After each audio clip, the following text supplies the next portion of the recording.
White hole क्या है और कैसे बनता है? अंतरिक्ष में सिर्फ ब्लैक होल नहीं है, अपितु इसकी तरह दिखने वाले भी कई ऐसे अंतरिक्ष के अवयव हैं जिन्हें किसी साइंस फिक्शन मान लिया जा सकता है। विज्ञान के अनुसार ब्लैक होल किसी भी वस्तु को अपनी अंदर खींच लेता है क्योंकि वह अंतरिक्ष में सभी दृश्य पदार्थों में सबसे शक्तिशाली गुरुत्वाकर्षण वाला अवयव है। लेकिन सबसे बड़ा प्रश्न है कि ब्लैक होल द्वारा खींचे गए पदार्थों को पहुंचाया कहां जाता है। ऐसे में व्हाइट होल की विषय वस्तु सामने आती है। तो दोस्तों, आप देख रहे हैं साइंस वर्ल्ड 4 चैनल में हूं निलेश यादव। विज्ञान के अनुसार ब्लैक होल और व्हाइट होल एक ही घर के दो दरवाजे हैं, यानी ये एक दूसरे से जुड़े हुए हैं। इस थ्योरी को अल्बर्ट आइंस्टीन ने रोजेन ब्रिज थ्योरी नाम दिया था। व्हाइट होल क्या काम करता है? आइंस्टीन की इस थ्योरी के अनुसार ब्लैक होल एक ऐसा पोर्टल है जो किसी भी मैटर को परिवर्तित करके उसे एक स्थान से दूसरे स्थान तक लेकर जाने का काम करता है। उदाहरण के लिए, ब्लैक होल प्रत्येक वस्तु को अपने अंदर समाहित कर लेता है क्योंकि उसकी गुरुत्वाकर्षण शक्ति बहुत अधिक है, यहाँ तक कि प्रकाश को भी अपने भीतर खींच लेता है और उसके द्वारा खींचा गया प्रकाश एक अज्ञात माध्यम से होकर व्हाइट होल तक पहुँचता है। ब्लैक होल पर पड़ने वाला पूरा प्रकाश अब व्हाइट होल से दिखाई देता है, इसलिए इसे व्हाइट होल की संज्ञा दी गई है। एक ब्लैक होल के इवेंट होराइजन की सीमा में पहुंचने के बाद कोई भी चीज वापस नहीं आ सकती। ठीक इसके विपरीत व्हाइट होल के इवेंट होराइजन से कोई भी चीज अंदर नहीं जा सकती। अगर हम नासा और विभिन्न स्पेस संस्थानों के शोध पर नजर डालें तो एक बात सामने आती है, ब्लैक होल और व्हाइट होल आपस में जुड़े हुए हैं। शोध के अनुसार ब्लैक होल जिस किसी भी वस्तु को निगलता है वह किसी अन्य स्थान पर व्हाइट होल के माध्यम से निकलता है, फिर चाहे वह कोई दूसरी आकाश गंगा हो या फिर दूसरा ब्रह्मांड। आइए इसे बेहतर ढंग से समझे। ब्रह्मांड के जन्म से आज तक का इतिहास यद्यपि कोई नहीं जानता, लेकिन विज्ञान के दिए ब्रह्मांड उत्पत्ति के सिद्धांत को काफी हद तक सही माना जा सकता है। हालांकि विज्ञान भी इस नतीजे पर नहीं पहुंच पाया है कि आखिर सत्य क्या है। विज्ञान के अनुसार इस ब्रह्मांड का जन्म भीषण धमाके के साथ हुआ था।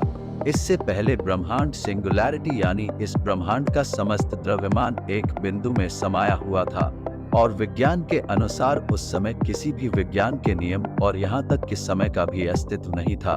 अब प्रश्न उठता है जिसे एक उदाहरण से समझ सकते हैं, क्या पृथ्वी पर रहने वाले सभी जीव जंतु समय के अस्तित्व के खत्म होने पर भी कार्य करते रहेंगे? यानी यदि समय को रोक दिया जाए तो क्या ये ऐसे ही काम करते रहेंगे? विज्ञान की इस थ्योरी की उत्पत्ति हुई ब्लैक होल मॉडल से। ब्लैक होल मॉडल भी ठीक इसी सिद्धांत पर काम करता है।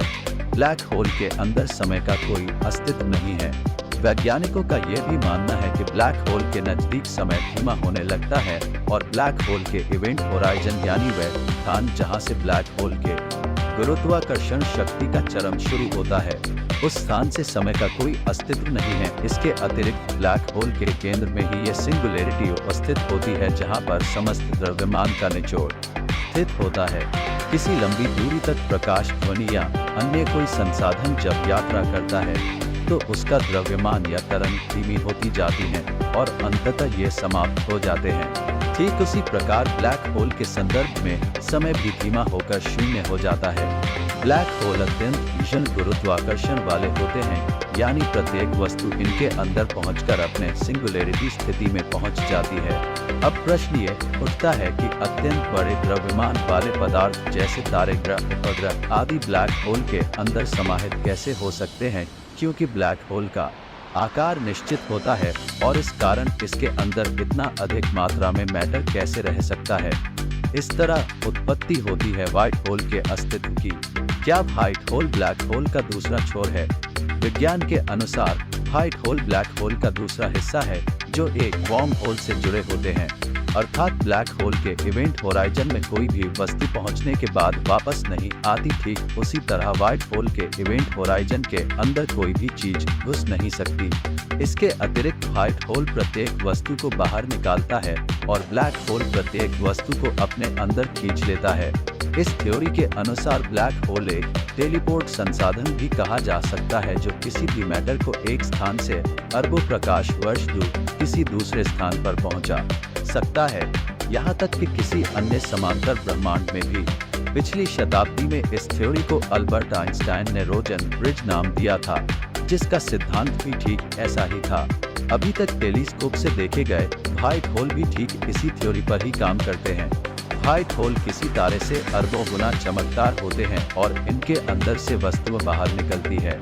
ब्लैक होल से प्रकाश भी बाहर नहीं आ सकता, क्योंकि ये प्रकाश ब्लैक होल के अंदर जाकर व्हाइट होल से निकलता है। इसी कारणवश व्हाइट होल अत्यंत चमकदार होते हैं। नासा के हबल टेलीस्कोप से कई ऐसे व्हाइट होल देखे गए हैं जो पृथ्वी से करीब 1 लाख प्रकाश वर्ष दूर है।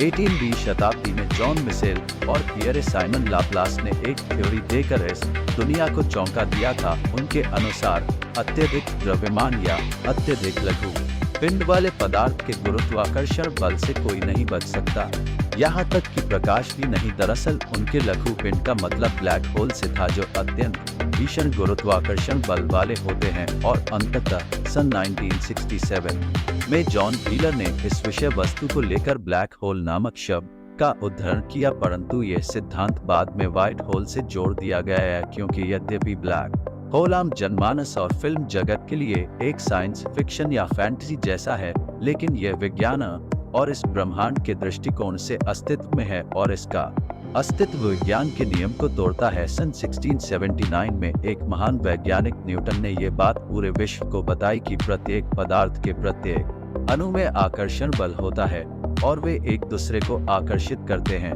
हालांकि विज्ञान के अनुसार गुरुत्वाकर्षण बल अब तक ज्ञात सभी बलों जैसे घर्षण, दाब, साधारण बलों में से सबसे कमजोर है, लेकिन यह बल प्रमुख बल इसलिए है क्योंकि ये इस ब्रह्मांड को निश्चित आकार देता है और ब्रह्मांड को एक निश्चित परिधि में बांध कर रखता है। इस ब्लैक होल और व्हाइट होल के मध्य में एक सुरंग का कार्य वर्म होल करता है। ब्लैक होल मॉडल के अनुसार समय और प्रकाश सबसे अधिक ब्लैक होल के इवेंट होराइजन में कमजोर होते हैं और सबसे ज्यादा तनाव ग्रसित होते हैं, अर्थात प्रकाश ब्लैक होल के इवेंट होराइजन में अपने सीधी रेखा में चलने के नियम का पालन नहीं करता और अपनी दिशा से बल के अनुरूप मुड़ जाता है। ठीक इसी प्रकार समय भी ब्लैक होल के इवेंट होराइजन पर जाकर धीमा हो जाता है।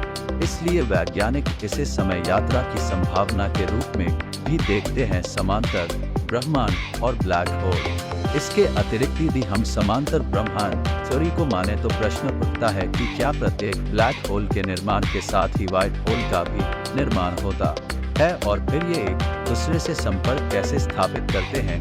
ऐसे में समांतर ब्रह्मांड थ्योरी सामने आती है और ये संभावना होती है कि जिस ब्रह्मांड में हम रहे हैं ठीक इसी के समांतर यदि दूसरे ब्रह्मांड में ब्लैक होल का निर्माण होता है तो हमारे ब्रह्मांड में व्हाइट होल का निर्माण होगा, और यदि हमारे ब्रह्मांड में किसी ब्लैक होल का निर्माण होता है तो उस समांतर ब्रह्मांड में व्हाइट होल का निर्माण होगा। इससे यह संभावना अवश्य बनती है कि यदि हमारे आसपास कोई ब्लैक होल का जन्म हो तो हम उसके माध्यम से हमारे समांतर ब्रह्मांड की पृथ्वी पर जा सकते हैं। हमारा प्रयास विज्ञान के जटिल से जटिल सिद्धांतों और विषय वस्तु को आसान भाषा में समझाना है। यदि हमसे कोई त्रुटि होती है जिसके विषय में आप हमें कमेंट करके अवश्य बताएं। तो दोस्तों, ये वीडियो आपको कैसी लगी? ऐसे वीडियो देखने के लिए हमारे